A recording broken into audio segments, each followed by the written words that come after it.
ভাগবত থেকে কৃষ্ণ কথা শ্রবণ করার মাধ্যমে মানব জাতি ধীরে ধীরে জড় আসক্তি থেকে মুক্তি পেতে পারে।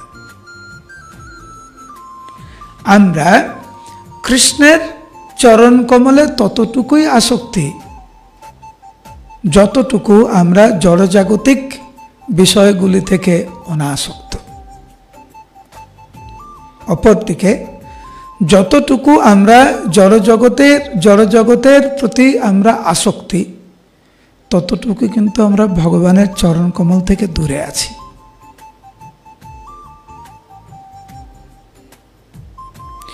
আমরা যদি সেই স্তরে পৌঁছতে চাই তাহলে সাধু সঙ্গে কৃষ্ণ সেবা, কৃষ্ণ নাম, ভাগবত শ্রবণ।